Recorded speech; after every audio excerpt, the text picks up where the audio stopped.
problématique des agents de santé communautaire. La ponctualité est mise dans la mesure où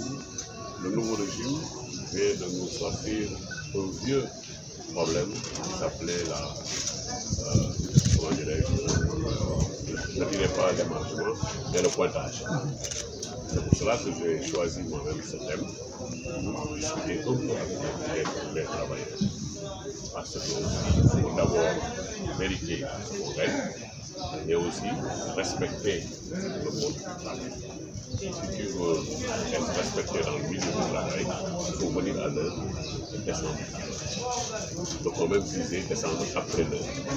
Parce que aussi nous sommes dans un milieu sanitaire, nous travaillons toutes les semaines. L'hôpital c'est H24, l'hôpital de Ferme. C'est-à-dire ce qui implique qu'un agent qui doit faire 8h-20h ne va pas quitter son poste à 20h pile. Il faut qu'il attende sa relève. La relève doit partir.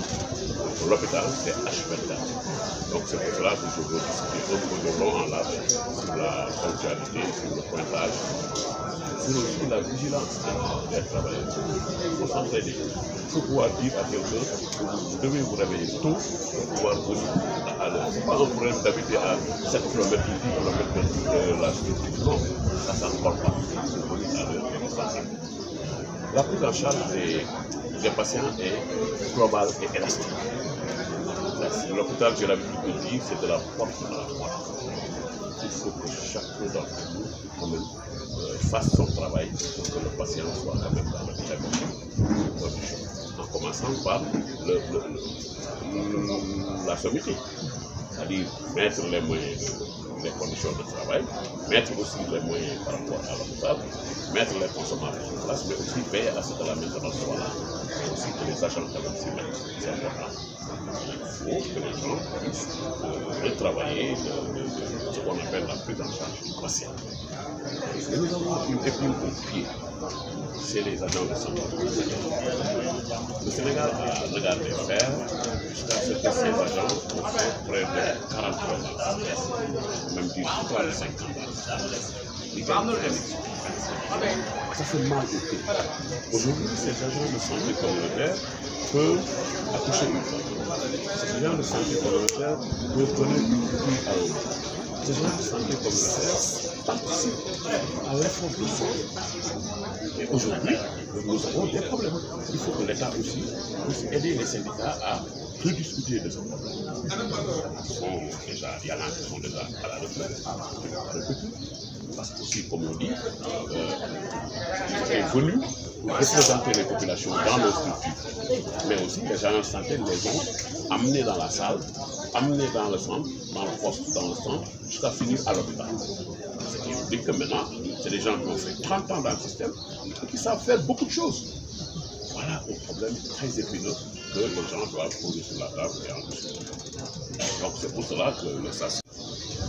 Mais aussi, comme on dit, bu fekkee tey dañu am régime bu bees mu ñëw ñu ne kat léegi dafa dugg si kër am na carte bu ñu lay jox da ngay pointé sooy wàcc da ngay pointé nga xam ñaata heure ngay liggéey parce que liggéeykat bi war na liggéey 8 heures par jour mais xam nga hôpital mënoowul ak beneen structure parce que hôpital du tëj moo tax sax ñu ne la bu dee da nga war a ñëw 8 heures ci suba wàcc 8 heures ci ngoon wala ngay génn sa wala ngay summi sa blouse ñi lay remplacer ñëpp war nañu ñëw parce que ñooñu ñooy def 20 heures 8 heures du matin donc loolu moo tax nga xam ne hôpital bokkul ak beneen affaire parce que ñun ci ay nit la ñuy liggéey kuy liggéey ci nit yow sax da nga war a fexe bay ñëw avant l'heure di wàcc après l'heure parce que loolu sax mooy yëf maintenant loolu nag aussi dafa ànd ci prise en charge bi nga xam ne moom la ñuy wax pour nan la ñuy jëlee malade en charge malade bi nag boo ko bëggee jëlee en charge laa nag directeur hôpital médecin chef du centre de santé infirmier chef de poste ñoom ñooñu ñëpp ku ci nekk jumtuwaay yi nga war a am pour que malade bi bu yegsee du ñu fa nekk di national naan nañ ko yóbbu béréb sàngam nañ ko yóbbu béréb sàngam dafa war a nekk sur place li ñuy wax le consommable boobu nag bu nekkee ba pare utilisation ba nag bu nekkee ba pare nan la ñuy rendre compte que ni garab yi lii moo fi dugg def nañ ko ci nangami malade lii ci des ci nangami malade lii la ñu war a amaat pour mën a jëlaat nangami malade c'est très très très important ça donc loolu nag li koy indi mooy gis-gis yoo xam ne ñiy jiite kër yooyu ñoo war a am vision boo xamante ni dinañu fexe ba kër bu ci nekk la nga war a am di nga ko am mais aussi liggéeykat bu nekk lañ la war a jox pour nga mën a taxaw malade bi ba malade bi mën a jóg dox soxlaam dinañ la di ko am mais dafa am benn problème bu ñu am ci système de santé muy ñi ñuy wax agent de santé communautaire soo gisee ñu choisir thème boobu c'est que ñooñu dañu fexe dañu Sénégal dafa am négligence bu mag bu mu def ci personnel moom ba léegi am na fanweeri at juróom wala ñeent fukki at yaa ngi bëgg a mat ñooñu dañu ñëwoon pour représenter population bi ci biir système de santé bi population bi nag di leen toppatool ñoom seen i tool rek leen léegi nag ñooñu dañu dem ba dañu toog nañ ci buntu poste de santé ba yàgg ñu dugg ci salle bi nga xam ne mooy salle de soins bi ba yàgg ñuy xool li nga xam ne moom la sage-femme di def ak infirmier ba yàgg ñu génn foofu sax dem ci centre de santé bi dugg ba bokk ci centre de santé bi ba léegi sax dugg ci hôpital kon te ñooñu tey am na tey lu ñuy def dañuy réew li moo tax ngeen di dégg matron ñooñu tey boo ñëwee sa tension dañ la koy jëlal soo ñëwee ñu war la piquer dañ lay piquer dem na ba tey jii ñi nga xam ne ay fonctionnaire lañu li nga xam ne dañu war a monter garde suñu monter garde ànd ko ASC sax dem na ba ASC bi léeg-léeg sax mooy njëkk ko fonctionnaire bi ci place bi ba pare sax am na nu muy demee su malade ñëwee bu ko waa daw si xoolee daf ko naan demal nga lijjanti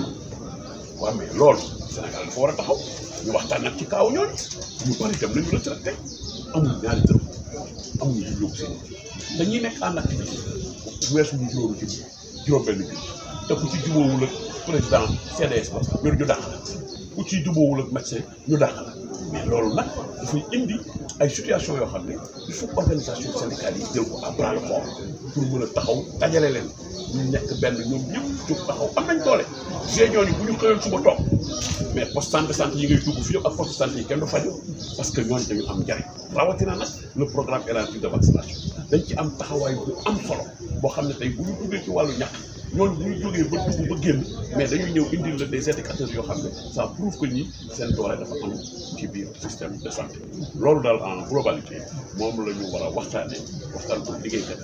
yi delloo def ay xalaat ba ku nekk xam ne daal lii mun yëkkati lii lañ bëgg a def incha allah. Merci.